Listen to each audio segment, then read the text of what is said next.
नमस्कार. महाराष्ट्र योजना कॉर्नरमध्ये आपल्या सर्वांचे स्वागत आहे.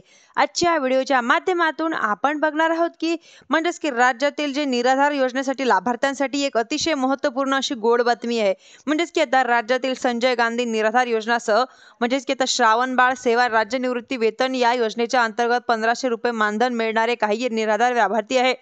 त्या लाभार्थ्यांना आता वृद्ध लाभार्थी असतील, याचबरोबर विधवा महिला असतील किंवा निराधार महिला असतील, यांना 2500 रुपये मानधन मिळणारे आता दिव्यांग लाभार्थी या लाभार्थ्यांसह अनुदान वितरण करण्यासाठी मानधन वितरण करण्यासाठी राज्य शासनाच्या माध्यमातून 775 कोटी रुपयाचा निधी वितरण करण्यासाठी मंजुरी देण्यात आलेली आहे. आता निराधार जे योजना आहे योजनेचे मानधन जे आहे ते नियमित मानधन घोषित करण्यात आलेले आहे. त्यांच्यासाठी आता बँक अकाउंट उघडून त्यांच्या हा निधी वितरित केला जातोय.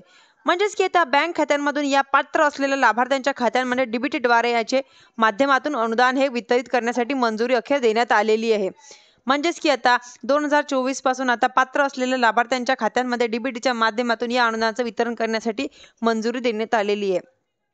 आता श्रावण बाळ सेवा राज्य निवृत्ती वेतन या योजनेच्या अंतर्गत असलेले लाभार्थी असतील किंवा राज्यातील जे दिव्यांग व्यक्ती असतील अशा सर्व लाभार्थ्यांच्या खात्यांमध्ये आता मानधनाचं वितरण करण्यासाठी आजच्या GRच्या माध्यमातून मंजुरी देण्यात आलेली आहे. आता 11 नोव्हेंबर 2025 रोजी GR यांच्या माध्यमातून आपण बघणार आहोत की या योजनेच्या लाभार्थ्यांसाठी स्टेट बँक ऑफ इंडियाच्या खात्यामध्ये डीबीटीद्वारे अनुदानाचं वितरण केलं जातं. आता वेगवेगळ्या लेखा शीर्षाच्या अंतर्गत आता 775 कोटी रुपये देण्यासाठी मंजुरी देण्यात आलेली आहे. धन्यवाद.